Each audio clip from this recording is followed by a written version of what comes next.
Hola, como pueden ver, somos del podcast Viviendo como Daniel. Y digo somos porque no estoy sola. Y dirán, ¿con quién? Ya van a ver. Y es que con esto de Viviendo como Daniel, ya no vamos a hablar de Daniel, sino esto es una segunda temporada.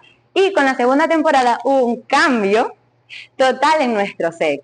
Desde esta mesa, porque antes no estaba, y en la decoración. Y vamos a hablar de otro personaje. Y también me acompaña otra persona que va a estar pasando. Muy buenas.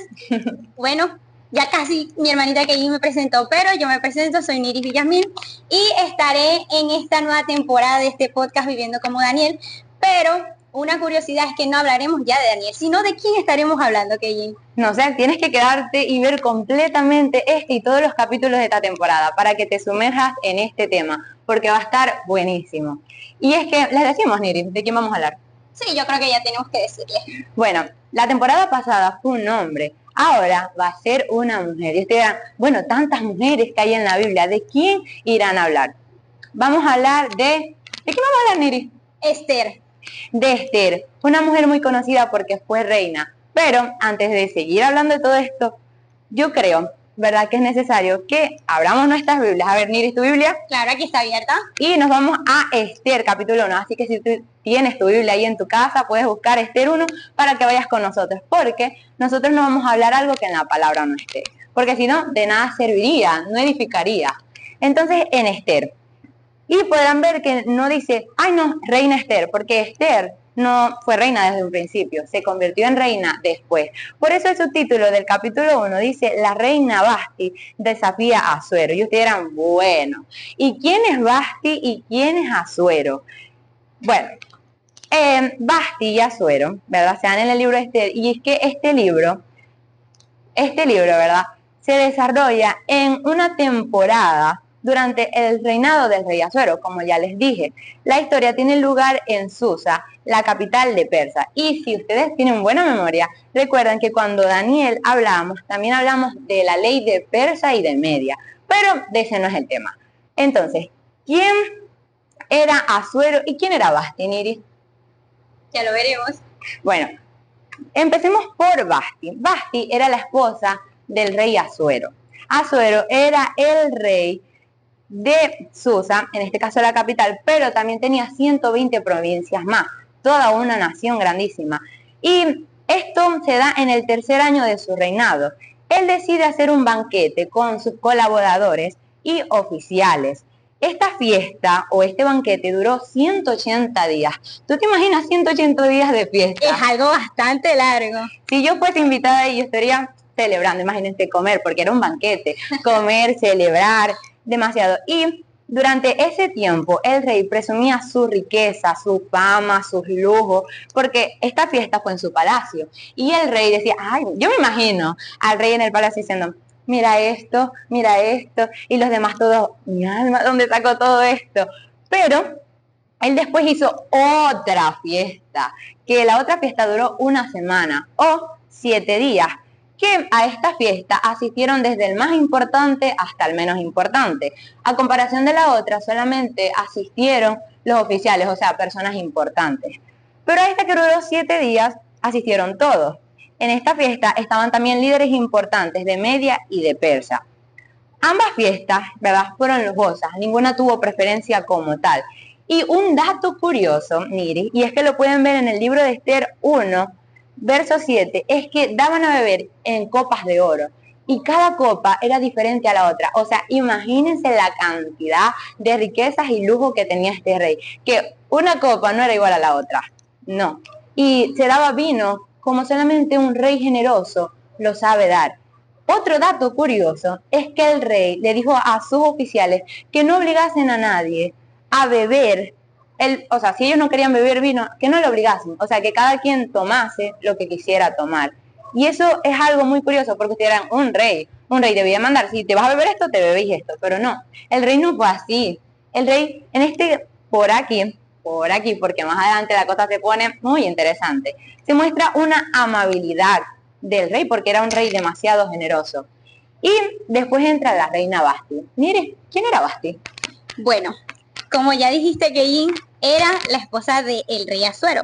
Y es algo un poquito ilógico, porque decimos, pero ¿cómo es que si el libro se llama Esther, no comienza hablando de Esther? Interesante. Y es que si yo escribo un libro, por decir algo, que se llame Keijin, ¿cómo yo no voy a hablar de Keijin en el primer capítulo? Pero es necesario esto para poder entender el contexto, porque nos va a ayudar mucho en el desarrollo de esta historia. Y al séptimo día, dice la palabra Keijin, que el corazón del rey estaba alegre en vino. Y cuando yo leí esto, yo automáticamente dije, o sea, es decir, que estaba ebrio. Pero no, indagué un poquito más y significa que él estaba disfrutando porque tenía un ánimo festivo. Y obviamente porque estaba en una fiesta, ¿no? Entonces dice la palabra que él llamó a los eunucos que le servían. Exactamente, eran 7 eunucos. Wow. Y les dio una orden. Él les dijo que trajesen a la reina Vasti delante de él, con corona regia, porque quería mostrar a los pueblos su belleza, porque era hermosa, dice la palabra. Pero aquí viene algo muy interesante, y es que los eunucos se hicieron tal y como el rey les había dicho, pero la reina Vasti no se presentó. ¿Cómo así? La reina Vasti se negó a ir. Y ustedes dirán, ¿pero por qué se negó a ir? Y es que nosotros a primero pensamos y decimos, y es que a quien no le gusta que lo halaguen. O sea, si a mí me van a presentar delante de muchos reyes, obviamente pensamos en ir. Obviamente. Claro que sí. Pero ella no se presentó. ¿Por qué crees tú que ella no se presentaría? Bueno, es que si nos ponemos a pensar en la cultura de antes, retrocediendo mucho tiempo atrás, las mujeres tenían muy pocas oportunidades de destacarse y normalmente tenían que estar casadas con figuras importantes para que, como dices tú, se presumiera. Y la mayor entrada a eso era su belleza. Porque si no era por belleza, un rey que tiene mucho dinero, no creo que se vaya a fijar en una persona que sea de escasos recursos. Y no tenemos nada en contra de estas personas, aclaratoria. Pero es por eso, pues, por los tiempos de antes, porque los tiempos han cambiado. Claro, pero ahorita como nosotros estamos en pleno siglo XXI, nosotros decimos, ajá, pero si ella no se quiso presentar, nosotros no la podemos obligar. Exacto. Pero anteriormente esto era un tema demasiado delicado, ya que si el rey te mandaba a llamar, esa orden tenía que cumplirse, tenía que ser llevada a cabo, tenías que presentarte delante del rey. Es que era la reina, era la que estaba al lado del rey, era su esposa. Exacto. Entonces esto nos hace pensar por qué ella no se presentaría. Y a lo mejor pensamos, ay, pero la reina Vasti sí era presumida, claro, como era hermosa, maracuchamente hablando, se la está dando de dura, pero no. Y es que ese es nuestro punto de vista, pero ahora vamos a ver el punto de vista que tuvo la reina Vasti. Vamos a entender por qué ella no se presentó delante del rey. Y es que ella se sintió solamente como un objeto utilizado. Se sintió solamente como un objeto utilizado por el rey que quería solamente exhibirlo para presumirlo y ya. Y no debe ser nada bonito sentirse así. No, por más que fuera la reina. He aquí la razón por la cual ella no se presenta delante del rey. Pero ahora, ¿qué pasa con este tema de lo delicado que era no cumplir esta orden del rey? Consecuencias terribles, porque como podemos ver desde el principio de los tiempos, la desobediencia ha sido algo que ha sido fatal, muy fatal. Y es que por la desobediencia todos fuimos destituidos de la gloria de Dios, empezando por ahí. Pero Cristo y su salvación. Pero la desobediencia tiene siempre va a tener consecuencias terribles. Y es que la consecuencia de esto, de Vasti, a pesar de que tenía una razón muy razonable, una razón suficiente porque se sentía como humillada. Y yo conversaba esto con Julietti, ¿verdad? Y es que ella se sintió que la trataron como un trofeo y esto era una directa humillación para ella. Ahora, la consecuencia de esto fue grave y es que fue destituida. O sea, ya de pasar a ser reina, que la presumían ante todos, ya no iba a ser reina. Fue destituida, o sea, dijeron, no te quisiste presentar, ya no soy reina, bórralo, así maracucho. Claro, porque es que ellos estaban, de hecho, el rey Asuero hizo una reunión, ¿verdad? Él hizo una reunión, pero tenemos que ir a un corte de Keijin. Entonces, tenemos que seguir hablando en el próximo segmento. En el próximo segmento les vamos a decir cómo fue este decreto, a quién se le ocurrió y cómo fue que se tomó esa decisión. Sí, porque no fue el rey directamente, pero lo veremos en el segmento que viene.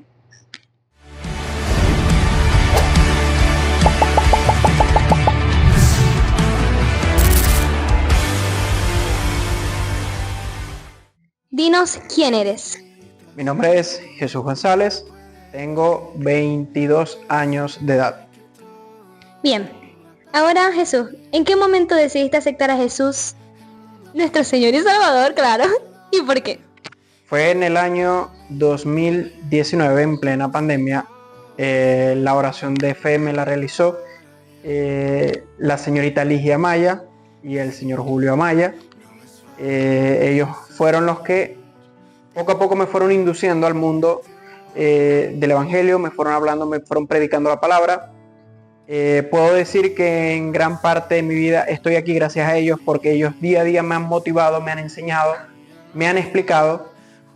También tiene mucha relevancia en mi vida Juliet y Juliet Amaya, son dos personas muy importantes para mí, que en todo momento siempre han estado ahí para escucharme y sobre todo oír mis dudas, porque obviamente no estaba acostumbrado a nada, y ahora realizar tantos cambios en mi vida para agradar a Dios es algo que es una experiencia inolvidable, una experiencia que quiero seguir viviendo y una experiencia que realmente espero seguir viviendo siempre. Ok, ¿y en qué situación estabas en tu vida en la que decidiste tomar esta decisión? Principalmente en una situación de mi vida en la que no veía rumbo o no veía un sentido particular hacia el que avanzar. He de reconocer que mi vida estaba rodeada de elementos, por ejemplo, de idolatría, ya que crecí en un entorno católico. Era común ir a una misa, era común ir, por ejemplo, a Bajada de la Chinita, y muchos elementos así. Pero con el tiempo y con explicaciones, con conocimiento, con intimidad con Dios, me di cuenta que mi vida no estaba yendo por el buen camino. Mi vida estaba reflejada por aspectos negativos, que hubo un punto en mí en el que dije, necesito y deseo cambiar esto para crecer como persona, para crecer como hombre y para mejorar. Bien, ahora, como una última pregunta, ¿qué podrías decirles a quienes han pasado por una situación igual para que puedan entender que la mejor decisión siempre será aceptar a Jesús? Muy buena pregunta. Bueno, fíjate, el mejor consejo o la mejor sugerencia que puedo brindar es: no tengan miedo, háganlo, porque conocer a Cristo es la mejor decisión que van a tomar en sus vidas. Jesús murió en la cruz por nosotros y creo que nuestra mejor forma de decirle aquí estamos es cumpliendo su servicio, ayudando, cumpliendo su propósito, el propósito que tiene Él en nuestra vida. Creo que es la mejor forma de retribuir y darle mucho más de nuestro tiempo, compartir, ayudar a todos los que podamos, apoyar a todos los que podamos, porque es una forma de decir y de poder aportar más en nuestro evangelio. Listo, muchas gracias. Gracias.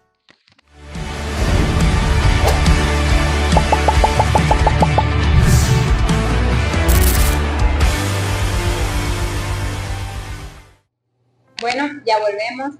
Y es que quedamos en que el rey no tomó solo la decisión de destituir a Basti como reina. Eso es muy interesante, porque cualquiera pensaría, ¿verdad?, que el rey dijo, ay, la reina no quiso venir, o Basti no quiso venir y yo la voy a sacar del reinado. No, no fue así. Dice que él acudió a los sabios del reino en ese entonces para pedir consejo, para saber qué se haría en el caso de que la reina desobedeciera la orden del rey.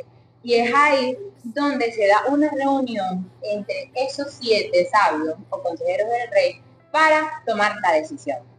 Sí, y es que, como decías tú, a lo mejor pensamos que él automáticamente dijo, no, yo no voy a aceptar más a esta mujer como mi reina ni como mi esposa, porque, o sea, prácticamente lo había dejado en mal, porque él quería exhibir la belleza de ella. Pero él acudió, hizo una reunión con 7 príncipes, exactamente, y dice la palabra que él hizo esta reunión, a lo cual el rey Memucán era el nombre del rey, dijo y respondió que lo que podían hacer era que Basti ya no fuera más la reina. Porque no solo contra el rey Asuero ella había pecado, sino contra todos los pueblos y contra todos los príncipes de esa ciudad. Entonces dice la palabra que esto agradó a los oídos del rey Asuero y se hizo así tal cual. Automáticamente ese decreto fue lanzado y la reina Basti ya no se podía acercar más al rey Asuero. Porque entonces el rey Memucán dijo que esto iba a llegar a los oídos de otras mujeres. Iban a murmurar entre ellas, iban a decir, no, pero la reina Basti, el rey Asuero pidió que viniera la reina Basti y ella no se presentó, entonces nosotras también lo podemos hacer. Sí, o sea, como que ella desobedeció, que es la reina. Yo también. Entonces iban a menospreciar a sus maridos. Para que esto no fuera así, para que esto no fuese quebrantado, entonces levantaron este decreto. Y de hecho, a raíz de eso, el rey también pidió que se enviaran cartas a las 120 provincias, recalcando y dejando en claro, por así decirlo, quién era la fortaleza de la casa, que en este caso eran los hombres, y en todo el caso son los hombres, y por esto, pues por la desobediencia de Basti se hizo todo esto. O sea, miren las consecuencias graves de la desobediencia. En este caso a Basti le costó su corona. Le costó la corona porque su desobediencia, bueno, adiós. Y es por eso que buscamos a una nueva reina. ¿Y quién será nuestra nueva reina? Eso lo vamos a ver también. La nueva reina es nuestro personaje, que es Esther. Ahora, ustedes dirán, ¿y cómo llegó Esther a ser reina? Y eso que no tenía un procedimiento, porque estamos hablando de los tiempos de antes. Y es que sí había un procedimiento. Y es que así como uno le aconsejó al rey, ¿verdad?, que destituyeran a Basti como reina, también dos de los consejeros del rey, de sus servidores, le dieron al rey, bueno, como que ahora te quedaste sin esposa, ahora manda a buscar en tus 120 provincias mujeres bonitas, mujeres vírgenes, de buen parecer, que te agraden, y seleccionáis una que sea reina. O sea, qué mejor que vos, que soy rey, manda a buscar y que te traigan de todas, porque la Biblia no especifica cuántas doncellas fueron, cuántas eran las que mandaban a llamar, simplemente les mandaron a buscar por su buen parecer. Y dentro de esta se cumplió la orden. Los trabajadores del rey, ¿verdad?, fueron a buscar a las mujeres, y entre esas encontraron a Esther. Y es que Esther, aquí es donde ella entra. ¿Quién era Esther? Así ahora entramos en el desarrollo de nuestro personaje. Eso es verdad. Esther era una joven judía. De hecho, se considera que las doncellas, ¿verdad?, que buscaron tenían entre 14 hasta los 20 años. Y Esther se considera que tenía entre los 14 y 16. Y la misma palabra relata en el capítulo 2, ¿verdad?, que Esther era de buen parecer, y lo vamos a estar leyendo. Mire, ¿lo puedes leer? ¿Me puedes repetir el capítulo? El versículo. En el capítulo 2, así que tú también búscalo en tu Biblia. ¿El versículo? El versículo, bueno, el 8. Desde el 7 puedes leer también. Bueno, dice, y había criado a Adasa, es la joven, es decir, Esther, hija de su tío, porque era huérfana, y la joven era de hermosa figura y de buen parecer. Cuando su padre y su madre murieron, Mardoqueo la adoptó como hija suya. Hasta ahí. Aquí hay muchos puntos. Esther era huérfana. Esther había sido criada por su tío, que es Mardoqueo. Y yo quiero, ¿verdad?, que se graben estos nombres, Mardoqueo y Esther, porque son personajes fundamentales de esta historia. Y es que Esther, como tú dijiste, era de buen parecer, era hermosa, y ella cumplió, y ella fue ante Susa, que era la capital, donde se encontraba el rey. Y como les dije, Mardoqueo, prácticamente podemos decir por crianza, era el padre de Esther, porque biológicamente era su tío.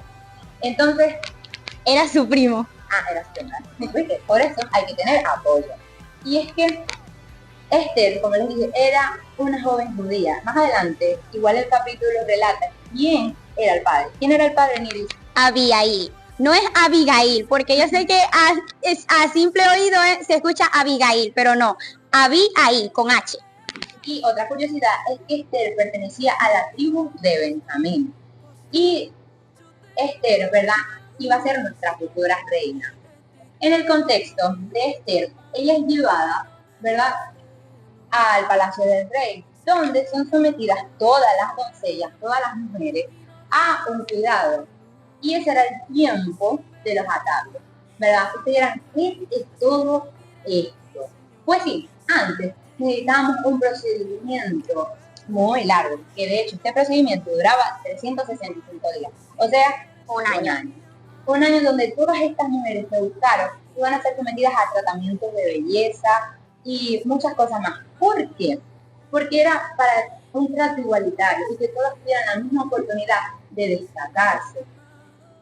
Porque, como les dije, traían muchas doncellas. Imagínense demasiadas doncellas entrando por la puerta de su casa y haciendo fila para entrar. Todas tenían que ser sometidas a un tratamiento de belleza, porque quizás algunos no tenían las suficientes condiciones para estar como tenían que estar. Entonces quizás unos andaban desordenados, pero cumplían con el edicto del rey. El cuidado igualitario, todos tenían, como les dije, la oportunidad de destacarse, porque todas tenían belleza. Y algo que me gustó mucho de este punto, que como les dije, ellas fueron sometidas a este tratamiento para destacarse, pero solamente una podía ser reina. Una sola, de todas las mujeres, imagínense quizás miles o cientos de mujeres, solamente una podía destacarse, solamente una podía ser reina. Y es que a mí me gusta mucho, como les dije, este punto, porque a pesar de que todos cumplan con los requisitos, si el propósito de Dios es contigo que va a ser, solamente contigo. A pesar de que los demás tengan mejores cualidades, mejores características, si el propósito de Dios está en tu vida y si hay algo, y así como Daniel y sus amigos lo tenían, lo tienes tú, ¿verdad? No va a haber nadie que quite eso de ti porque el propósito de Dios es contigo. Y a pesar de que tú sientas que no eres suficiente, que no tienes las suficientes cualidades, que otros te repasan, que otros son mejores, déjame decirte que si Dios está contigo, si Dios te eligió a ti, no hay nada que pueda revocar esa decisión. Y te dirán, bueno, ¿y qué es eso que tenía Esther y que tenía sus amigos? Esto que tenía Esther y sus amigos lo tenía también un joven llamado José. Ya, ¿pero qué es? Es la gracia. La gracia de Dios en nuestra vida nos hace destacarnos. La gracia de Dios en nuestra vida, como lo hablamos con el libro de Daniel, nos hace destacarnos porque la gracia no la tiene cualquiera. Y es que una pregunta que es muy importante que nosotros nos hagamos es, ¿cuántos jóvenes hoy en día tienen la gracia de Dios? Es su Espíritu Santo. Y esto no es algo que se compra en la tienda como un perfume. Muchas tenían el tratamiento de belleza, al igual que Esther. Pero Esther destacaba, ¿por qué? Porque en Esther estaba la gracia. Y es que no importa, como te dije, las cualidades, no importa el Espíritu Santo y la gracia de Dios en tu vida. Porque, como les dije, José también tenía gracia. Dice que José halló gracia ante el faraón por interpretar los sueños y por cómo gobernó Egipto con tanta sabiduría. Pero todo esto no era de José como tal, no. Esto era de Dios, que era la gracia. Al igual que Daniel y sus amigos, cuando salieron ilesos del horno de fuego, hallaron gracia ante el rey. Y así como Esther y todos estos hombres hallaron gracia, tú también puedes tener esa gracia, porque está totalmente disponible. Pero es simplemente si tú la quieres buscar, si tú la quieres tener en tu vida o no la quieres tener. Porque es que hay algo muy importante y es que cuando el Señor pone su gracia sobre tu vida, no hay nada ni nadie que pueda robarte eso. Y es algo que tenía Esther, o sea, ella resaltaba, entre tantas mujeres, ella resaltaba. Y algo que decías que me llamó mucho la atención, que ellas tenían que prepararse verdaderamente, pero también hay un dato importante que me llamó la atención y dice que si ellas no tenían la manera, por así decirlo, les daban los que ellas necesitaran para tener esa preparación profunda y poder presentarse delante del rey. Correcto. Pero ya hemos llegado al final de este episodio y dirán, bueno, aquí la información no está completa. Y es correcto, no está completa. Apenas vamos por el capítulo 2 de Esther. Todavía falta hablar cómo Esther llegó a ser reina. ¿Cómo? Pero eso lo veremos en un próximo episodio. Así que síganos en nuestras redes, estén pendientes a los cortos de Instagram, a nuestro video porque va a ser publicado muy pronto y que puedas ver este video y no solamente verlo, sino guardar esta palabra en tu corazón. Y recuerda que aunque muchos tengan las cualidades, se trata de la gracia. Así que bye bye.